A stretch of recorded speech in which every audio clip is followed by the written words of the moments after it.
René Guénon, aperçu sur l'initiation. Chapitre 3. Erreurs diverses concernant l'initiation. Nous ne croyons pas superflu, pour déblayer le terrain en quelque sorte, de signaler encore dès maintenant quelques autres erreurs concernant la nature et le but de l'initiation. Car tout ce que nous avons eu l'occasion de lire sur ce sujet, pendant bien des années, nous a apporté presque journellement des preuves d'une incompréhension à peu près générale. Naturellement, nous ne pouvons songer à faire ici une sorte de revue dans laquelle nous relèverions toutes ces erreurs une à une et dans le détail, ce qui serait par trop fastidieux et dépourvu d'intérêt. Mieux vaut nous borner à considérer certains cas, en quelque sorte typiques, ce qui en même temps a l'avantage de nous dispenser de faire des allusions trop directes à tel auteur ou à telle école, puisqu'il doit être bien entendu que ces remarques ont pour nous une portée tout à fait indépendante de toute question de personnalité, comme on dit communément, ou plutôt, pour parler un langage plus exact, d'individualité. Nous rappellerons d'abord, sans y insister outre mesure, les conceptions beaucoup trop répandues suivant lesquelles l'initiation serait quelque chose d'ordre simplement moral et social.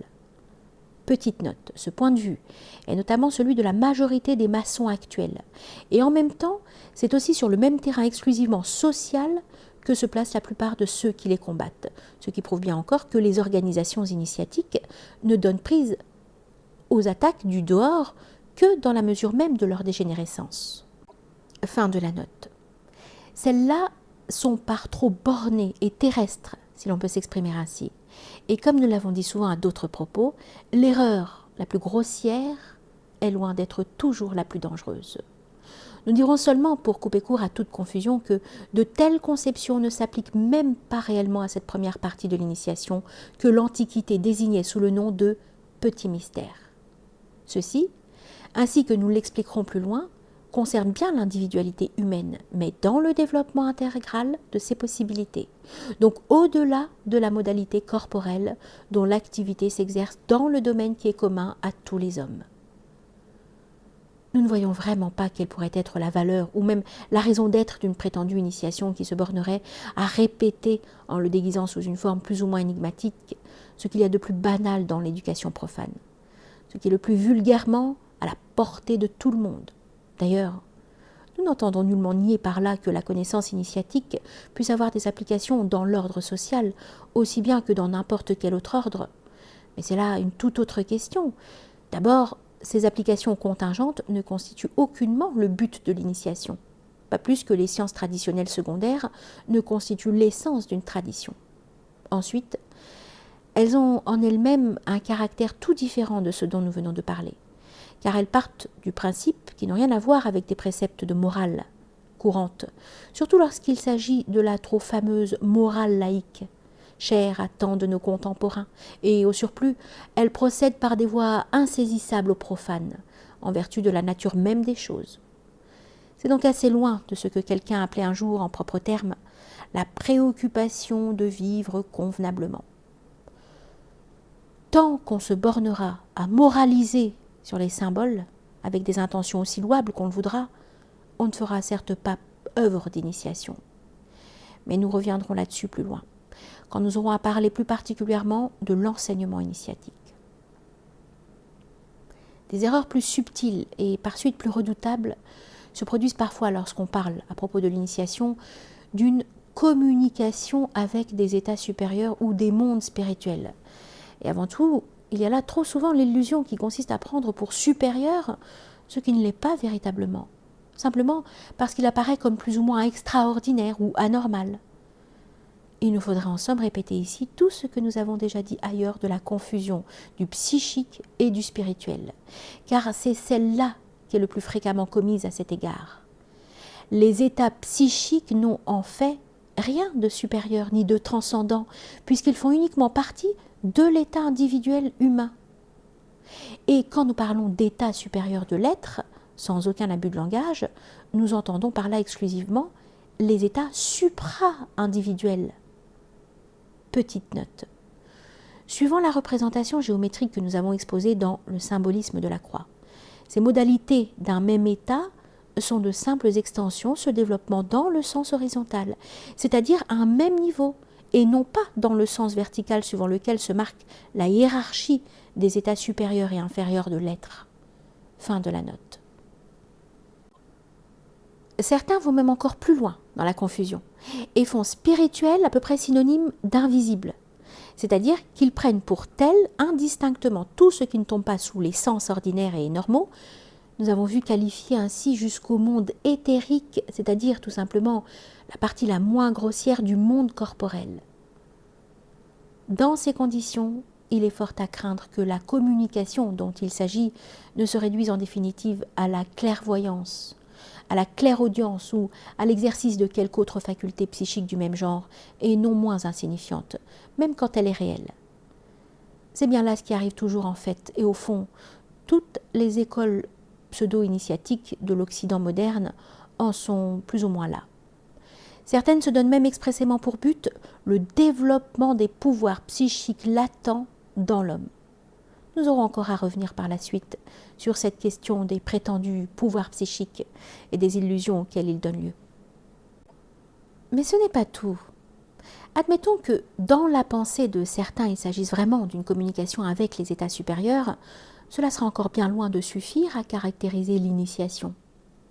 En effet, une telle communication est établie aussi par des rites d'ordre purement exotérique, notamment par les rites religieux. Il ne faut pas oublier que dans ce cas également, des influences spirituelles et non plus simplement psychiques entrent réellement en jeu, bien que pour des fins toutes différentes de celles qui se rapportent au domaine initiatique. L'intervention d'un élément non humain peut définir d'une façon générale tout ce qui est authentiquement traditionnel.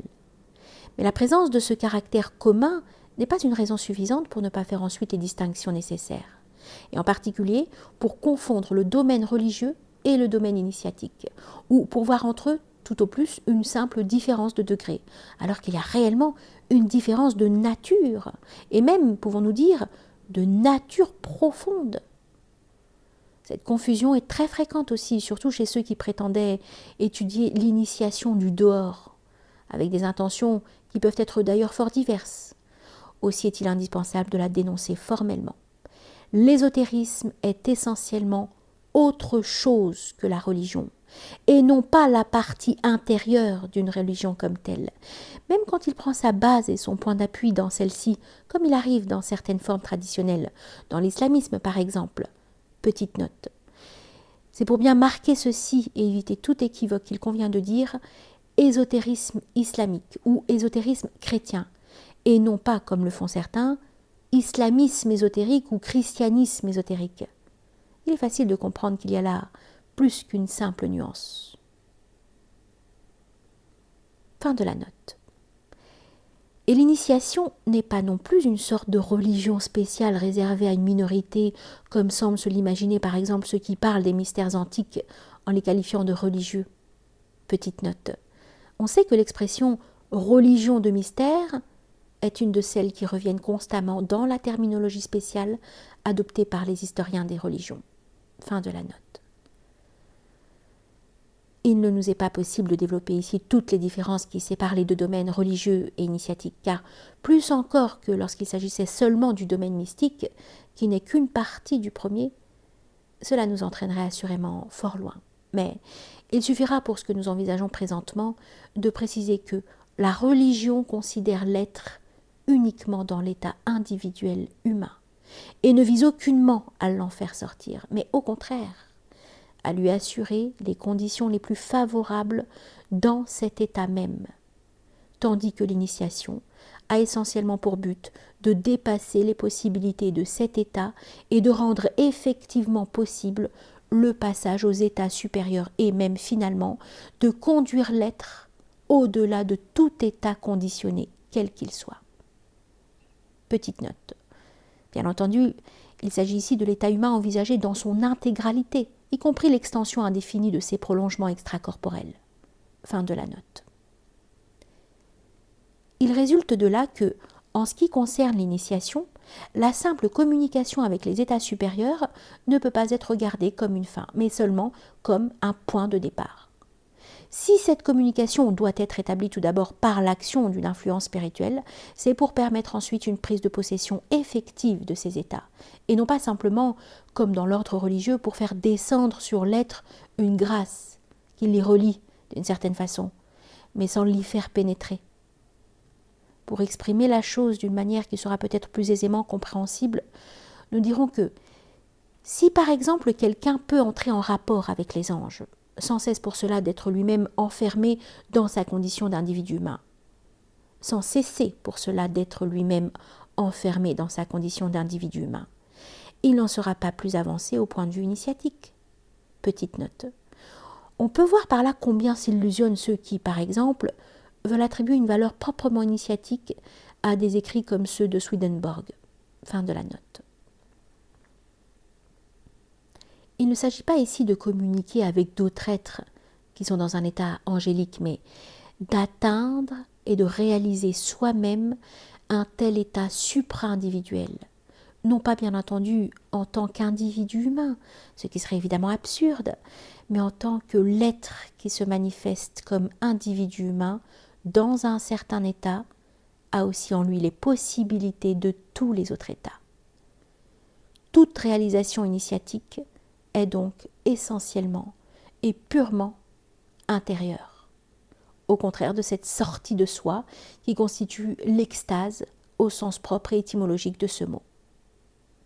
Petite note, il va sans dire d'ailleurs que cette sortie de soi n'a elle-même absolument rien de commun avec la prétendue sortie en astral, qui joue un si grand rôle dans les rêveries occultistes. Fin de la note. Et là est non pas, certes, la seule différence, mais du moins une des grandes différences qui existent entre les états mystiques, lesquels appartiennent entièrement au domaine religieux, et les états initiatiques.